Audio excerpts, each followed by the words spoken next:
Yo, yo, yo, yo, yo, yo, Big Kish back up in here. And we're gonna check out this good edit that somebody put together, man, about Drake. Man, he's suffering from an identity crisis, man. He don't even know who he is. He don't know whether he's an actor. He don't know if he's Jamaican. He don't know if he's a street thug. He don't know who he is. You know what I'm saying? So this guy did a beautiful breakdown, beautiful edit on Drake suffering from an identity crisis. And because of that, Kendrick Lamar don't watch this dude, you know what I mean? So let's get it, man. Without further ado, you know I don't like holding y'all. Y'all know how I get down. Let's get it, let's get it, let's get it. There is something deeply wrong with Drake. After 1 month of the war that was the Drake and Kendrick Lamar feud, nobody came out of it looking worse than Drake. Kendrick did not drop, bro. Not again, bro. A fucking again? Trying to strike a chord and it's probably A minor. Oh! It wasn't looking good after last night, let alone right now. Essentially, overnight, Drake went from being the standard of hip-hop and one of its most respected veterans to being the joke of every hip-hop meme. I'm at the pool party. BBL Drizzy, I'm at the pool party. And they just called you a petty. You a chomo? Whether you're in the industry, a die-hard hip-hop fan, or a casual listener, the general consensus is that Drake is somehow at the lowest point of his career. But it should be said that this is all Drake's fault. To the rest of you, the non-believers, the underachievers, the tweet and deleters, you guys make me sick to my stomachs, fam. Honestly, if you guys want to look in my eyes, you guys want to do something? You guys, that's what I thought. No. Because before Drake was hated, he was loved. Ladies and gentlemen, Drake! The Toronto rapper may not have had the toughest upbringing in the traditional sense, but to everybody who's followed Drake's career, you understand that Drake fought hard to get to the top of an industry that did not love him. Drake, you like Drake? No. And because of that, as Drake's career continued and his name became bigger and bigger, he was somewhat of an underdog, and for that, you kind of wanted to root for the guy. Which is why by 2016, Drake was one of the biggest artists not only in hip-hop, but the world as a whole. Essentially becoming the poster child of hip-hop's most successful era. And of course, the reason why Drake was able to do this is essentially because he managed to separate Drake the person from Drake the brand. Drake the person was using ghostwriters to make his raps, but it didn't matter because Drake the brand was still making hits. And honestly, as long as these two entities stayed separated, Drake would never fail. Speaking of brands though, no sponsorship, but I would appreciate it if you guys, dropped a sub.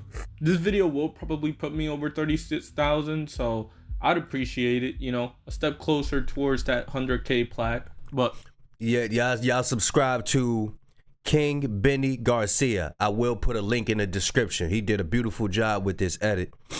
Yeah, he's currently at 36,000 subscribers, 36,400 subscribers. So yeah, he doing well for himself.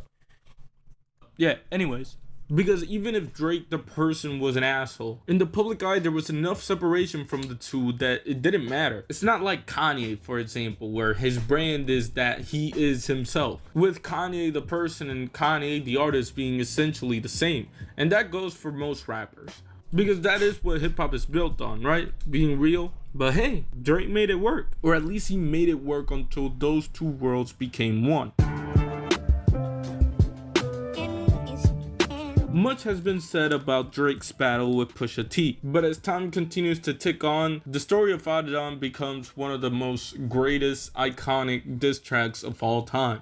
And though on the surface it might seem like all Pusha T did was expose Drake's sons to the world, the deeper reason as to why it hurt Drake's image as much as it did is because the diss track wasn't about Drake the artist, Drake the rapper, Drake the brand. It was about Aubrey Drake Graham. That photo on the cover, that was Drake expressing himself as an actor before he was the rapper. Pusha T talking about Drake being abandoned by his dad is not a rap thing, it's his real life. And it kind of woke up some people to the two faces of Drake. And it could have been a career killer if Drake didn't stay true to himself and kept the brand separate from the person. It's a rolling, not a stop. Watch shit don't never stop. Looking back, Scorpion is one of the most important Drake albums, because had Scorpion not been what it was in terms Drake was giving us them hits though. I ain't gonna lie. You know what I mean? Them beats that he was getting, them records he was getting, was fire. Of re-establishing the Drake brand, I doubt that Drake would still be a relevant name, or at least as relevant as he is now. However, Drake and the people at OVO were very smart about how they went about the album. Part of how he did this is by not mentioning Pusha T by name and only throwing subliminals at him, and marketing a lot of his album towards women. Everybody get your motherfucking roll on. A very important audience for the Drake brand, because as long as women like Drake, then men who want women are going to like Drake because women like Drake. And if anything, 2018 rejuvenated Drake's career. By 2019, he was nominated for 7 Grammys, taking home 1 of them, which is, by the way, more than Pusha T did that night. So hey, maybe brand management really does work. Also, Billboard named him the artist of the decade for what it's worth. And as we moved into a new decade, it really did seem like there was no stopping the Drake train. Dark Lane demo tapes had its own chart-topping hits, and the CLB era had people putting broken hearts on their head. The point is that Drake was as big of a brand as ever, and as of last year, Drake managed to surpass Michael Jackson on the all-time leaderboards when it comes to #1 hits. However, it was the record-breaking first-person shooter that would start a domino effect that would make the 2 worlds of Drake become one. Because though Drake the brand was indestructible, or at least it seemed like it, the actions of Drake the person was going to catch up with the brand one way or another, which is exactly what happened on March of 2024. 3 months into the year that was supposed to see Drake step away from hip-hop, Metro Boomin and Future decided to release a diss album called We Don't Trust You. And honestly, to call it a rejuvenating album in the hip-hop landscape is almost underselling the impact that this record has had. Because even though it's only been a few months since its release, it is easily one of the most impactful hip-hop albums this decade. Walk around with that stick, it ain't Andre Deacon. Now, we might be numb to the impact of Like That, but there is no taking away the initial shock factor and surprise that was that first listening of the song. It was the beginning of a war, and it was clear that the big 3 were going to have to prove why they are the big 3. Kendrick Lamar, Drake, and J. Cole all facing off to showcase their lyrical supremacy, or at least that's what it was supposed to be. I don't know if y'all can feel that, but the world want to see blood.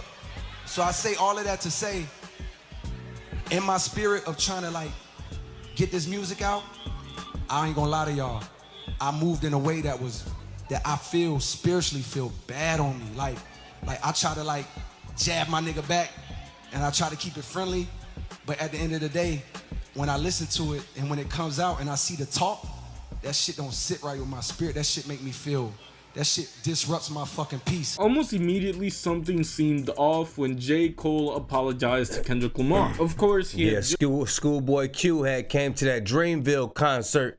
Was like, bruh, this ain't what you want, bruh. Nah, though, hey, you better gracefully bow out, bruh. Just released 7-Minute Drill, and it wouldn't be too out of this world if J. Cole just felt like he was doing too much. However, something about the apology just never made real sense to anyone. And it all started to make sense once Drake released Push-Ups. Because Drake has this one fatal problem in every rap beef that he gets into, and it's that whatever he doesn't have in terms of lyrical talent, he makes up for in personal shots. More specifically, personal shots at the person's significant other. Whether it be a wife, a husband, a boyfriend, a girlfriend, Drake will, for whatever reason, bring it up. From Common to Serena Williams to Kobe Bryant to Dylan Brooks, and even Metro Boomin and Future. Rewinding 6 years back, that is what got him in hot water with Pusha T, mentioning his fiance, and here he is 6 years later doing the same thing, but this time with Kendrick Lamar. I be with some bodyguards like Whitney, insinuating that Kendrick's wife was cheating on him with bodyguards. Something that Kendrick Lamar did not take very well. See, this is the thing. Drake don't understand real unity between a husband and a wife. He don't understand that it's females that's out here that's really solid. Everybody ain't no, all females ain't no 304, bro. And when the thing is that this is the reason why a man must preserve himself and not spread his seed amongst so many women, because you'll start to think that all women are like the same thing. You can't be doing that, bro. And well, Kendrick Lamar went at him personally. It began with Euphoria questioning Drake's fatherhood, or more accurately, the presentness of Drake in his child's life. Then he followed that up with 16 in LA, where he questions the friends he has around him. An insecurity that Drake has brought up a lot since the beginning of his career, which does make you think how much he thinks about that. And though Drake promised that Family Matters was going to be the red button that would destroy Kendrick Lamar, it was basically ineffective with the release of Meet the Grahams, which was an even more personal look into Drake, once again highlighting the difference of the two worlds to a mass audience. Lastly, there was Not Like Us. They not like us. Which, unlike the tracks beforehand, really focused in on the allegations that Drake is a certified pedophile. And truly is because of this that Kendrick won. He merged the world of Drake the person and Drake the artist. Because when you think about how Drake overcomes criticism, a lot of it has to do with playing into it.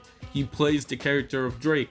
He destroyed Meek Mill by saying, I'm supposed to be the soft one, I'm supposed to be the singer. He plays into the jokes when it comes to the ads that he does, but he's attempting to play into it. That's why he rapped over the BBL Drizzy beat, and why he now that wasn't the time to be playing, bro. He still felt like he needed to slide some, some theatrics up in there. Nah, Kendrick was dead. He wasn't playing at all, He used to make jokes on the Hey There Delilah parody song. This is Drake playing the distraction game. This is Drake playing the clown, hiding his downfall with a joke. That is what's wrong with Drake. Hey, man, listen. This brother did a beautiful job with this breakdown right here. King Benny Garcia. I'm going to add a link in the description. Y'all let me know how y'all feel about the video. I look at my analytics and it says 95%, 93 or 95% of y'all not subscribed, bro. It's a wave of people be coming to watch these videos. All you do is got to click this button right here. Just subscribe, man. Shit is free. All it's just a click of a button. You sitting there on a whole video. You watching the whole video. Bro, just click the button, man. It be thousands of y'all, bro. Come on now. Y'all stop playing, bro. But Big Kish signing out. Y'all let me know how y'all feel about the video. Like, comment, subscribe, man. I'm gone.